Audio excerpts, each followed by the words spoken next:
Assalamualaikum, selamat sejahtera. Cikgu harap kamu semua berada dalam keadaan sihat.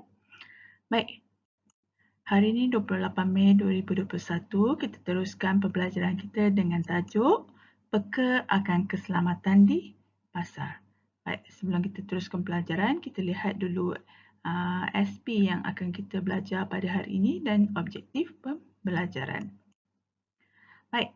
Hari ini kita fokus pada kemahiran membaca dengan SP 2.6.2, membaca bahan bukan sastra untuk menghasilkan idea baharu. Baik. Objektif pembelajaran.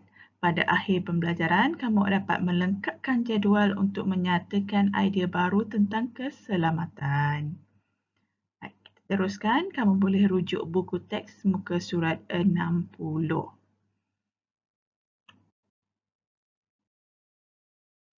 Baik. Kat situ ada teks, cikgu akan bacakan dan kamu boleh rujuk buku teks, boleh baca dalam hati sama-sama dengan cikgu. Baik, peka akan keselamatan diri di pasar. Banyak orang suka pergi ke pasar untuk membeli barang-barang dapur. Mereka perlu peka akan keselamatan di pasar. Pengunjung harus berhati-hati sewaktu berada di tempat letak kenderaan, di luar dan di dalam kawasan pasar. Antara tempat yang perlu diberikan perhatian oleh pengunjung pasar ialah tempat letak kenderaan. Sikap cuai pengunjung yang tidak mengunci kenderaan akan mengundang bahaya. Pencuri mudah mengambil kesempatan di tempat yang sibuk.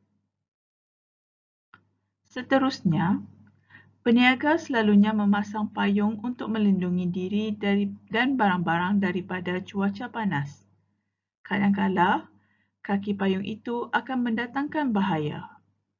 Ada pengunjung yang tersepak kaki payung lalu tercedera. Oleh sebab itu, pengunjung perlulah berhati-hati semasa berjalan. Selain itu, tempat jualan sayur dan ikan selalunya basah dan lembap. Lantai yang licin itu akan menyebabkan orang ramai tergelincir jika tidak berhati-hati.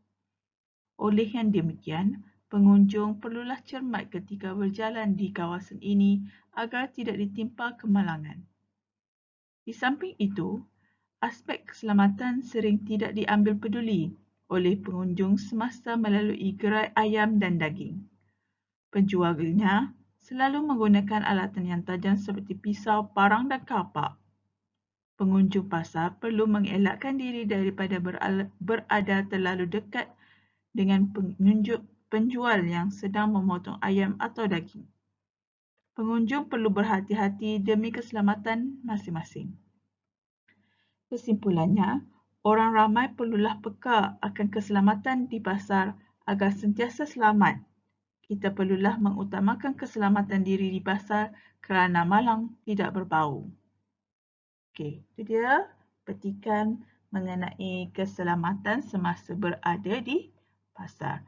Okey, dalam petikan ini kamu lihat bagaimana disenaraikan, dihuraikan langkah-langkah keselamatan.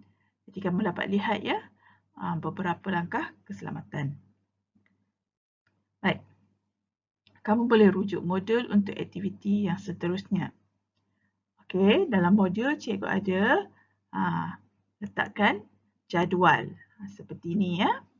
Okey, kamu tengok dalam jadual tu cikgu senaraikan situasi di beberapa tempat atau yang menyebabkan aspek keselamatan boleh terjejas. Jadi tengok situasi yang pertama, kenderaan di tempat parkir, tempat letak kenderaan tu. Okey, yang kedua, kaki payung yang berbahaya dan mudah tersepak. Yang ketiga, lantai yang lembap dan licin, peralatan yang tajam. Keempat-empat situasi ini selalu menyebabkan kemalangan di pasar. Jadi, apakah tindakan yang perlu diambil oleh pengunjung telah dicadangkan dalam petikan tersebut. Jadi, kamu perlu masukkan apakah langkah keselamatan yang perlu diambil oleh pengunjung dalam jadual tersebut. Okey, tengok yang pertama. Kenderaan di tempat parkir. Apa yang pengunjung perlu buat? Okey, itu dia mengunci kenderaan. Okey, itu maklumat ataupun cadangan yang terdapat dalam petikan. Jadi, apakah langkah lain yang boleh diambil untuk mengekang masalah kecurian di tempat letak kereta ni? Okey, ini dia. Okey, meletakkan pengawal keselamatan.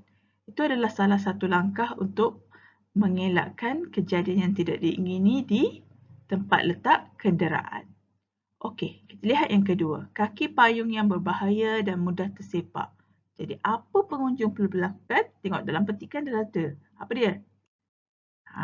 Berhati-hati semasa berjalan. Jadi, bagi menambah baik cadangan selain berhati-hati, apa yang perlu kita buat? Membina struktur bumbung kekal. Maksudnya di sini, pihak pengurusan pasar tu boleh membina bumbung yang kekal. Jadi strukturnya lebih baiklah. Tak perlulah ada kaki payung merata-rata. Jadi pengunjung dapat berjalan dengan baik. Okay? Tak ada halangan. Okay? Okay. Seterusnya, lantai yang lembab dan licin. Kita tahu ya kat pasar, pun pernah pergi pasar, tempat jual ikan, jual sayur tu selalunya ada air dan keadaan yang licin. Okay? Jadi apa perlu dilakukan oleh pengunjung? Cermat semasa berjalan. Jadi itu langkah yang dilakukan oleh pengunjung. Apa langkah yang boleh dilakukan oleh pengurusan pasar ni? Tengok. Mewujudkan sistem pengaliran air yang lebih baik. Jadi, air itu akan terus ke longkang dan menyebabkan keadaan itu kurang berair. Okey, keadaan keempat, peralatan yang tajam. Okey, penjual tu memotong ayam, memotong ikan, semua tu menggunakan peralatan tajam. Jadi apa yang perlu dilakukan oleh pengunjung? Elak terlalu dekat dengan penjual. Jadi itu adalah langkah yang perlu dilakukan oleh pengunjung. Langkah daripada pihak pengurusan ialah mewujudkan ruang pemotongan yang khas. Maknanya jauh sikitlah daripada kawasan pembeli hendak membeli barang-barang. Okey? Itu adalah langkah-langkah yang boleh diambil untuk mengekang kecederaan ataupun kemalangan semasa berada di pasar. Jadi kamu perlu lengkapkan jadual yang terdapat dalam modul untuk selesaikan tugasan pada hari ini. Okey. Aktiviti ini sebenarnya aktiviti di mana kamu menyusun maklumat yang terdapat dalam petikan dalam bentuk grafik. Jadi ada pelbagai cara kita nak menterjemahkan sesuatu yang kita baca agar kita lebih faham bila kita dapat meringkaskan bacaan kita. Jadi ini adalah satu contoh di mana kamu mewujudkan jadual untuk kamu masukkan maklumat-maklumat yang kamu baca dan menambah ataupun memberi cadangan tambahan ataupun komen terhadap bahan yang kamu baca.